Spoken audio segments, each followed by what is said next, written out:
Good morning everyone. Today we are going to start your chapter number 1, set theory.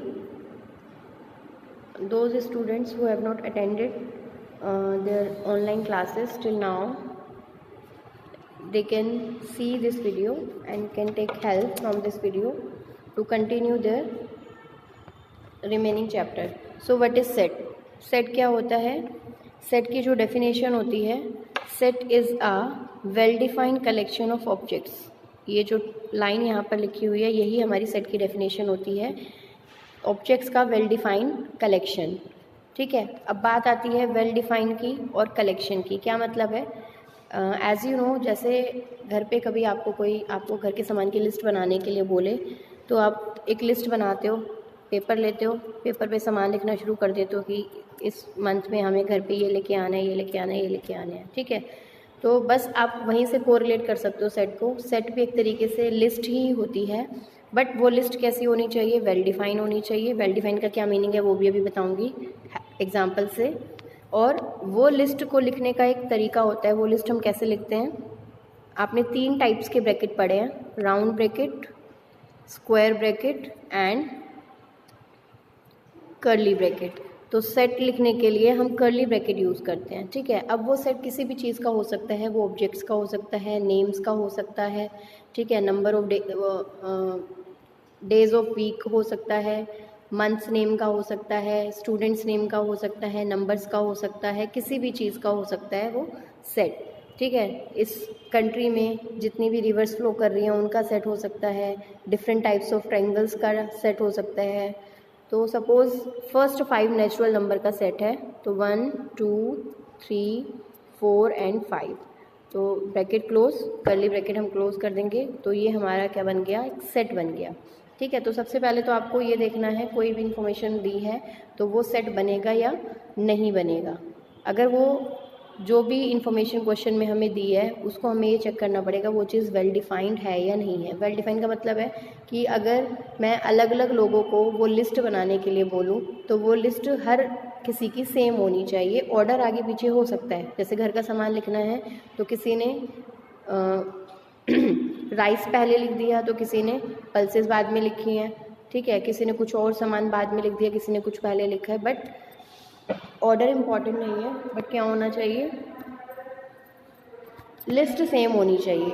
ठीक है, तो अब जैसे मैं बोलूँ most talented 5 persons of India के मोस्ट टैलेंटेड 5 पर्सन्स का आपको सेट बनाना है. तो टैलेंट की बात हो रही है तो टैलेंट तो किसी के लिए कुछ भी हो सकता है. किसी का टैलेंट सिंगिंग है, किसी का डांसिंग है, किसी का क्रिएटिविटी है, किसी का स्टडीज़ है, कुछ भी हो सकता है टैलेंट, तो है ना. तो किसी के लिए कुछ होगा टैलेंट, तो वो लिस्ट अगर मैं सपोज़ आपकी क्लास में ही अलग अलग बच्चों को बनाने के लिए बोलूँ तो वो लिस्ट हर बच्चे की अलग बनेगी. जिसका डांस में इंटरेस्ट होगा तो वो डांसर्स के नाम लिखेगा, जिसका लिटरेचर में इंटरेस्ट होगा वो राइटर्स के, ऑथर्स के नाम लिखेगा, है ना. जिसका मूवीज़ में इन सब में इंटरेस्ट होगा तो वो एक्टर एक्ट्रेसेस के नाम लिखेगा. तो वो लिस्ट यूनिक नहीं हो सकती, वो लिस्ट अलग अलग होगी. तो उस लिस्ट को हम सेट नहीं बोल सकते. वो सिंपल एक लिस्ट होगी लेकिन वो सेट नहीं होगा. तो लिस्ट और सेट में ये डिफरेंस होता है. ठीक है, अभी तक मैं लिस्ट वर्ड यूज़ कर रही थी, अब से मैं सेट वर्ड यूज़ करूँगी.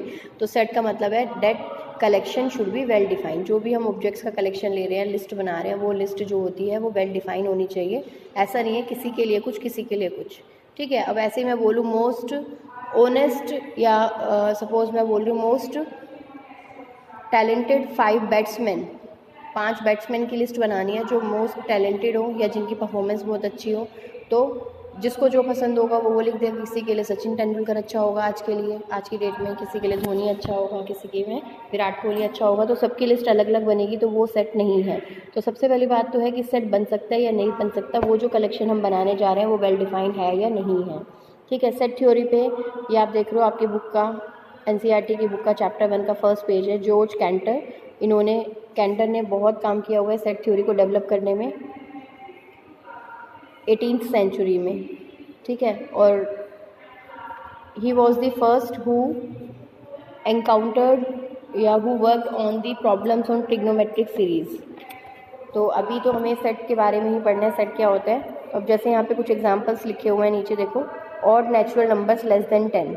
10 से छोटे natural number odd 1 3 5 7 9। The reverse of India, अब इंडिया में कितनी रिवर्स हैं, चाहे बहुत सारी रिवर्स हैं बट उनके नाम हम गूगल से या कहीं से सर्च करके एनसाइक्लोपीडिया से उनके नाम हम लिख सकते हैं कि ये रिवर्स इंडिया में फ़्लो करती हैं। The vowels in the English alphabet AEIOU, है ना। अगर मैं किसी बच्चे को बोलूँ कि वोवल्स बताओ तो हर बच्चा यही आंसर देगा, बस इतना फ़र्क हो सकता है किसी ने O पहले बोल दिया, किसी ने U पहले बोल दिया।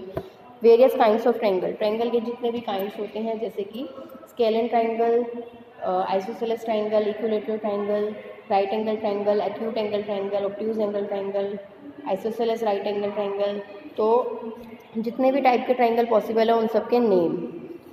इसके बाद है prime factors of 210। 10th class में आपने फर्स्ट चैप्टर में प्राइम फैक्टराइजेशन सीखी थी, तो 210 के जब आप प्राइम फैक्टर्स करोगे तो ये 4 नंबर आपके सामने आएंगे 2 3 5 एंड 7। ठीक है, लास्ट है x, the solution of the equation x² - 5x + 6 is equal to 0 with 2 and 3। x² - 5x + 6 is equal to 0, इस इक्वेशन के सॉल्यूशन, तो क्वाड्रेटिक इक्वेशन सॉल्व करने आती है आपको, 2 और 3 इसके सॉल्यूशन आते हैं। तो in all these examples we have seen that these examples are well defined collection of objects. ठीक है, इन सभी में जो भी ऑब्जेक्ट हम बात कर रहे हैं, चाहे वो नंबर्स हैं, रिवर्स के नेम हैं, ट्रायंगल्स के नेम हैं, अल्फ़ाबेट्स हैं, वो सब क्या है, वेल डिफाइंड है, उनको हम डिफाइन कर सकते हैं, प्रिसाइजली एक एक एलिमेंट अलग अलग लिख सकते हैं। तो इसका मतलब ये सारे सेट बनने के लिए एलिजिबल कैंडिडेट्स हैं, सेट बन सकते हैं। तो सबसे पहले तो सेट की definition, what is set, set is a well defined collection of objects. अब बात आती है सेट को रिप्रेजेंट कैसे करते हैं, तो बार बार हम उसको ये तो नहीं बोलेंगे ये सेट है, ये सेट है, नाम रख देते हैं। तो जनरली हम सेट को किससे रिप्रेजेंट करते हैं, कैपिटल अल्फ़ाबेट ABCDEF, इंग्लिश के जो भी आपके अल्फ़ाबेट्स हैं कैपिटल वाले, उनसे रिप्रेजेंट करते हैं। आप A1 A2 भी ले सकते हो, A1 A2 एक से ज़्यादा सेट है, अदरवाइज B1 B2 ये भी लिख सकते हो, नहीं तो सिंपली ABCD जो आपके अल्फ़ाबेट्स हैं वो यूज़ करते हैं। अब जो सेट है, मान लो मैंने फर्स्ट 5 नेचुरल नंबर्स का सेट लिखा था, इसके अंदर जितने भी नंबर्स या नेम्स या एलिमेंट्स मैंने लिखे हैं, इनको हम बोलते हैं elements, elements of set. Elements बोलो या फिर मेंबर्स बोलो, एक ही बात है। तो जो भी अंदर सेट के अंदर हमने लिखे हैं नंबर्स, ऑब्जेक्ट्स, नेम, तो वो सब क्या होते हैं, मेंबर्स ऑफ दैट सेट या एलिमेंट्स ऑफ दैट सेट। उस सेट के एलिमेंट हैं या उस सेट के मेंबर्स हैं। और एलिमेंट को अगर आपको रिप्रेजेंट करना है, मान लो कोई सेट गिवन नहीं है, मैं कह रही हूँ उसमें 2 एलिमेंट है, तो मैंने A और B 2 एलिमेंट ले लिए उस सेट के अंदर, तो एलिमेंट्स जो होते हैं उनको हम स्मॉल अल्फ़ाबेट से डिनोट करते हैं, ABCXYZ। ठीक है, अब नेक्स्ट थिंग है, जैसे नेचुरल नंबर का सेट है, आप लोग पढ़ चुके हो पहले 9th-10th क्लास में। नेचुरल नंबर को तब हम बोल देते थे कि कैपिटल N से रिप्रेजेंट करते हैं, तब आपके लिए हम सिर्फ इतना बताते थे कि नेचुरल नंबर के कलेक्शन को N से रिप्रेजेंट करते हैं, तब वहाँ सेट वर्ड यूज़ नहीं किया था। आज उसी लिस्ट को हम सेट बोल देंगे। अब सेट बोल रहे हैं तो सेट का सिंबल भी बनाना पड़ेगा, तो curly bracket 1 2 3 and so on, बहुत सारे नंबर हैं, ख़त्म ही नहीं हो रहे हैं, और ब्रैकेट क्लोज, तो ये हमारा नेचुरल नंबर का सेट है। तो इसको मैं बोल सकती हूँ सेट ऑफ नेचुरल नंबर्स। ठीक है, अब 1 इसका मेंबर है, 2 इसका मेंबर है, 3 इसका मेंबर है, तो जो जो इसके मेंबर हैं या इसके एलिमेंट हैं तो उसको हम बोलेंगे, जैसे 1 इस सेट का एलिमेंट है तो हम बोलेंगे 1 बिलोंग्स टू N, 1 N को बिलोंग कर रहा है। या अगर सेट का नाम A है तो 1 बिलोंग कर रहा है A को। तो अब ये बार बार हमें बिलोंग्स टू पूरा लिखना पड़ेगा, इसकी जगह हमने एक सिंबल चूज़ कर लिया, मतलब हमने नहीं किया, मैथमेटिशियन ने किया था अपने टाइम में जब सेट थ्योरी डेवलप की। तो ग्रीक लेटर्स जो होते हैं, जैसे आप पहले कुछ पढ़ चुके हो, अल्फ़ा, बीटा, ये सारे ग्रीक लेटर्स होते हैं, तो इनमें से ही ग्रीक लेटर है, बिलोंग्स टू का सिंबल हमने उसको चूज़ कर लिया, इसको बोलते हैं एप्सिलॉन। ये सिंबल एप्सिलॉन बनता कैसे है, जैसे ई तो हम ऐसे बनाते हैं स्ट्रेट लाइन से, अगर हम राउंड करके और बीच में एक लाइन कट करते हैं, इस तरीके से ई बनाए तो इसको हम बोलते हैं एप्सिलॉन। ठीक है, इस लेटर का नाम क्या है, एप्सिलॉन। ये ग्रीक लेटर है और इसको हम कैसे रीड करेंगे, बिलोंग्स टू, तो मैं लिखूँगी 1 बिलोंग्स टू N, 1 N को बिलोंग कर रहा है, 1 इज़ बिलोंगिंग टू N। ठीक है, और अगर जैसे ज़ीरो है, ज़ीरो इस नेचुरल नंबर के सेट को बिलोंग नहीं कर रहा, तो हम कैसे लिखेंगे, zero does not belong to N लिखेंगे। तो सिंबल में कैसे लिखेंगे, बिलोंग्स टू का सिंबल लगा के ऊपर एक लाइन ऐसे कट कर देते हैं और लिख देते हैं N. Zero does not belong to N, zero N को बिलोंग नहीं कर रहा है। ठीक है, तो ये बिलोंग्स टू और डज नॉट बिलोंग टू का आपको समझ में आ गया होगा। इसके बाद ये कुछ स्पेशल सेट है जो आज तक हम यूज़ करते आए हुए हैं, पढ़ के आए हैं, नंबर सिस्टम के सेट हैं ये। जैसे सेट ऑफ नेचुरल नंबर्स को n से रिप्रेजेंट करते हैं, सेट ऑफ इंटीजर्स को z से, होल नंबर को w से करते हैं, इवन को कैपिटल E से, ओड को कैपिटल O से, और सेट ऑफ रैशनल नंबर को Q से, सेट ऑफ रियल नंबर्स को R से। और अगर इनके ऊपर मैं प्लस का सिंबल लगा दूँ, जैसे z लिखा है और z के ऊपर एक छोटा सा बना दिया प्लस, जैसे ये वाला है, ठीक है, तो इसको हम बोलते हैं set of all positive integer. सिर्फ पॉजिटिव वाले इंटीजर लेने हैं, नेगेटिव और जीरो को छोड़ दो, तो set of all positive integers. Positive integers क्या हो गए, नेचुरल नंबर्स का सेट ही हो गया। तो z प्लस बोलो या n बोलो, एक ही बात है। z प्लस क्या, set of all positive integers, और positive integers are nothing but your natural numbers. इसी तरीके से अगर q प्लस लिखा है तो उसका मतलब है set of all positive rational number, और r प्लस का मतलब क्या है, set of all positive real numbers. ठीक है, तो यहाँ तक क्लियर है सबको। इसके बाद बात आती है रिप्रेजेंटेशन ऑफ सेट की। सेट को हम रिप्रेजेंट कैसे कर सकते हैं, रिप्रेजेंटेशन ऑफ ट्रू सेट।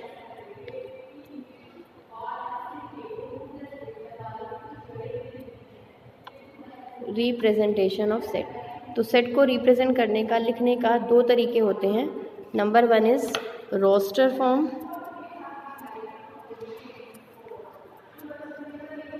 और number two is set builder form. Set builder form, और ये जो रोस्टर फॉर्म है इसी को टेबुलर फॉर्म भी बोलते हैं, टेबुलर फॉर्म। ठीक है, अब इन दोनों में डिफरेंस क्या है, सेट बिल्डर नाम से पता चल रहा है जो पूरे के पूरे सेट को बिल्डअप कर दे, और रोस्टर फॉर्म होती है जिसमें हम एक एक एलिमेंट को प्रिसाइजली अलग अलग लिख दें। ठीक है, जैसे कि मैं एक सेट लिख रही हूँ, एक सेट है ए, सेट का सिंबल बनाया, अभी यहाँ पे स्क्रीन पे ठीक से नहीं बन पा रहा है, बोर्ड पे तो ठीक बन जाता है। ये कर्ली ब्रैकेट आपको बनाना है, all those x such that, ये जो कॉलन लगाई है, दो डॉट है, इसको हम कैसे रीड करेंगे, सच डैट। तो वो सारे एक्स, वो सारे नंबर एक्स सच डैट, वो सारे x such that x is uh